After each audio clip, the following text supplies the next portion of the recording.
नमस्कार, news and competition cracker channel में आपका स्वागत है। देखते हैं आज की महत्वपूर्ण खबरें। कश्मीर में चुनाव और पूर्ण राज्य का दर्जा जल्द, मोदी। नई दिल्ली, 50 अमृत भारत ट्रेनें जल्द। देहरादून, हेड स्पीच के आरोपी पर 25,000 का इनाम घोषित। नैनीताल, नजूल भूमि आवंटन पर सरकार से जवाब मांगा। जम्मू कश्मीर, प्रधानमंत्री नरेंद्र मोदी ने शुक्रवार को जम्मू और कश्मीर में राजस्थान चुनाव रैलियों को संबोधित किया। जम्मू कश्मीर में उन्होंने कहा कि वह समय दूर नहीं जब यहां भी विधानसभा चुनाव होंगे, प्रदेश को वापस राज्य का दर्जा मिलेगा, आप अपने विधायक और मंत्रियों से अपने मुद्दे साझा कर सकेंगे। मोदी ने कहा कि जम्मू कश्मीर में दशकों बाद ऐसा पहला चुनाव है जब आतंकवाद, अलगाववाद, सीमा पार से गोलाबारी और पत्थरबाजी जैसे मुद्दे नहीं है। वहीं राजस्थान के बाड़मेर में मोदी ने कांग्रेस और इंडिया गठबंधन पर हमला बोलते हुए कहा कि विपक्षी गठबंधन के लोग देश से परमाणु हथियार खत्म करना चाहते हैं। देहरादून, सोशल मीडिया पर भड़काऊ भाषण के मामले में एसएसपी अजय सिंह ने आरोपी पर 25,000 रुपये का इनाम घोषित कर दिया है। आरोपी के खिलाफ बीते 9 अप्रैल को शहर कोतवाली में मुकदमा दर्ज किया गया था। पुलिस के अनुसार जतिन उर्फ खाटू निवासी जाट बहादुरपुर पथरी हरिद्वार के खिलाफ दून के राजपुर वसंत विहार और हरिद्वार के रानीपुर थाने में कई मुकदमे दर्ज हैं। आरोप है कि हाल में उसने सोशल मीडिया पर पहाड़ी समुदाय और महिलाओं के खिलाफ अभद्र टिप्पणी की है। इस मामले में साइबर सेल की सोशल मीडिया टीम हरकत में आई। इसके बाद महिला दरोगा निर्मल भट्ट को ओर से आरोपी के खिलाफ शहर कोतवाली में मुकदमा दर्ज किया गया है, लेकिन पुलिस की दबिश के बाद वो अपने ठिकानों पर नहीं मिला, लिहाजा उनके खिलाफ इनाम घोषित कर दिया गया है। नैनीताल, प्रदेश में नजूल भूमि बाहर के लोगों को देने पर हाईकोर्ट ने सरकार से 6 सप्ताह में जवाब मांगा है। वरिष्ठ न्यायाधीश न्यायमूर्ति मनोज कुमार तिवारी एवं न्यायाधीश न्यायमूर्ति पंकज पुरोहित की खंडपीठ ने शुक्रवार को सुनवाई की है। खंडपीठ ने याचिका का दायर कर बढ़ाते हुए सरकार से पूरे प्रदेश के संबंध में रिपोर्ट तलब की है। उत्तरकाशी के बड़कोट निवासी विनोद सिंह ने जनहित याचिका दायर कर कहा कि प्रदेश में सरकार के नजूल भूमि बाहरी लोगों के नाम चढ़ाई जा रही है, जबकि वर्षों से इन जमीनों की देखभाल स्थानीय लोग कर रहे हैं। इसके बावजूद इसके हित में यह भूमि अभी तक फ्री होल्ड नहीं की गई है। ऐसा एक मामला बड़कोट का भी है, जिसमें सरकार ने आवंटित 0.22 हेक्टेयर नजूल भूमि में बाहरी व्यक्ति ने होटल बनाया है। इसकी मंजूरी प्रशासन के अफसरों के स्तर से दी गई। याचिका में कोर्ट में प्रार्थना की गई कि बाहरियों को नजूल भूमि आवंटन पर रोक लगाई जाए। सनातन विरोधी पार्टियों को वोट के इस्तेमाल से खत्म कर दें, धामी।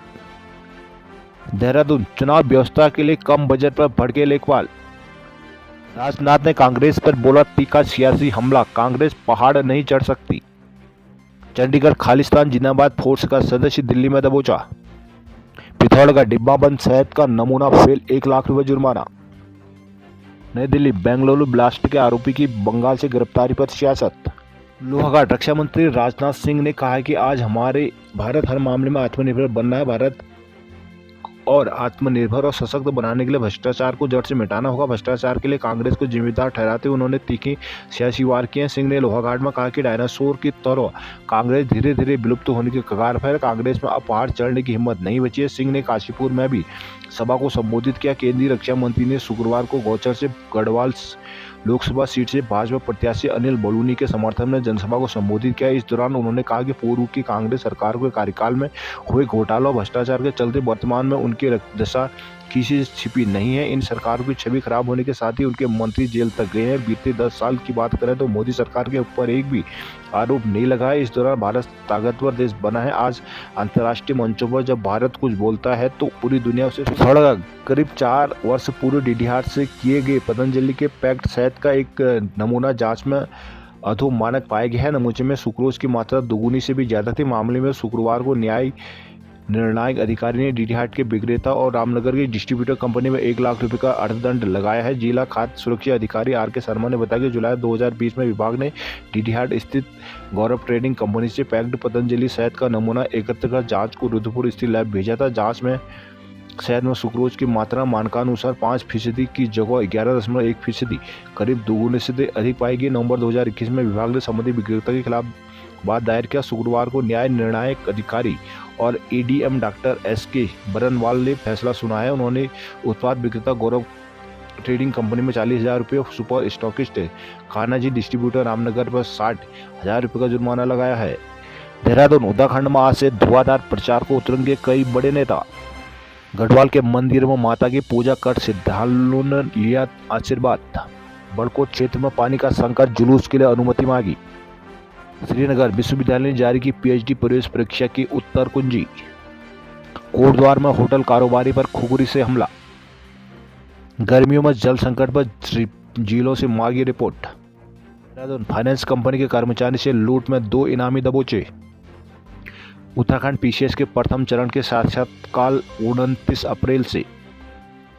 देहरादून गर्मियों में संभावित जल संकट को देखते हुए जल संस्थान मुख्यालय ने जिलों से रिपोर्ट मांगी है, जिसमें प्रदेश के ग्रामीण और शहरी क्षेत्रों में संभावित संकटग्रस्त क्षेत्रों का ब्यौरा मांगा गया। इस बार आग लगने की बढ़ती घटनाओं और सर्दियों में बारिश बर्फबारी कम होने के कारण अधिक दिक्कत रहने की संभावना है। राज्य में अप्रैल महीने से ही पेयजल संकट के मामले सामने आने लगे हैं। उत्तरकाशी, टेहरी, पौड़ी, अल्मोड़ा, गंगोलीहाट क्षेत्र में लोगों के सामने पानी की परेशानी आने लगी है। उत्तरकाशी के बड़कोट में तो दिक्कत लगातार बढ़ रही है। टेहरी में कोशियारताल पेयजल योजना से जुड़ी जाखड़ी धार क्षेत्र में लोग पानी न आने के कारण परेशान है। गैरसैंण क्षेत्र में पेयजल सप्लाई सामान्य बनाने को भी टैंकरों से सप्लाई शुरू कर दी गई है।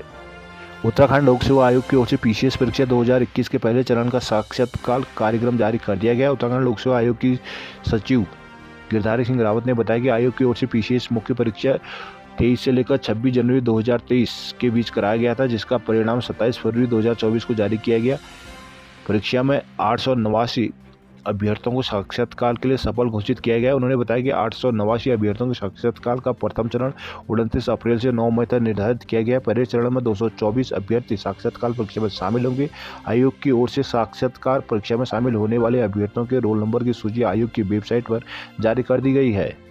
पिथौरागढ़ में जंगलों में आग, आबादी में गुलदार। मुंशियारी में लचर सफाई व्यवस्था पर उठे सवाल। गंगोलीहाट में 2 स्कूल सिर्फ एक शिक्षक के हवाले।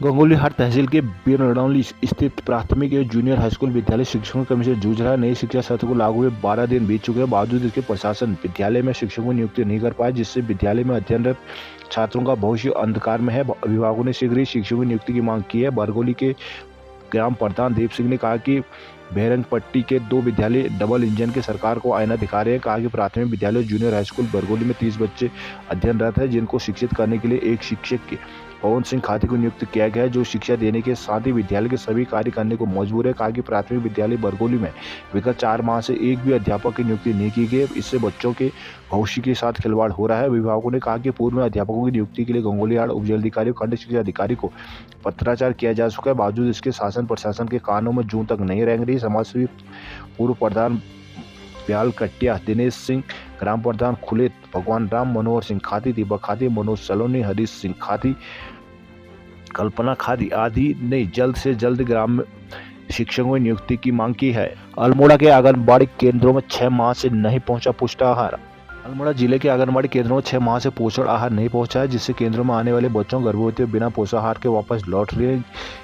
इसमें निराशा है। हल्द्वानी विकास खंड में 250 आंगनबाड़ी केंद्र संचालित। इन केंद्रों में पढ़ने वाले सैकड़ों बच्चों और गर्भवती महिलाओं को पोषण आहार का लाभ मिलता है। गर्भवतियों को खजूर, दलिया, अंडे और अन्य पोषक पदार्थ मिलते हैं, वहीं बच्चों को दलिया के साथ ही गेहूं चावल मिलता है। लेकिन पिछले 6 माह से किसी भी आंगनबाड़ी केंद्र में पोषण आहार नहीं पहुंचा, जबकि कुछ आंगनबाड़ी केंद्रों में अन्य स्तर से ही पोषण आहार की आपूर्ति हो रही है। लाभार्थी हर दिन आंगनबाड़ी कार्यकर्ताओं से आहार न मिलने के कारण पूछते हैं और अपनी नाराजगी व्यक्त कर रहे हैं। उधर पोषण आहार न मिलने से निर्धन परिवार की गर्भवती में नाराजगी है। उनका कहना है कि सरकार योजनाएं तो चलाते हैं, लेकिन उनका लाभ सही समय पर नहीं मिल पाता, जिससे उन्हें काफी निराशा होती है। द्वाराहाट स्यालदेव बिखोती मेले का नगाड़ों और निशान संग रंगारंग आगाज। बागेश्वर में निकाली कलश यात्रा। चिलियानौला की हरड़ा देवी में भक्तों की अगाध श्रद्धा। रुद्रपुर में महिला की गला घोट कर की गई हत्या। चंपावत हरी सब्जी खाकर लोहा घाट के 7 लोग बीमार।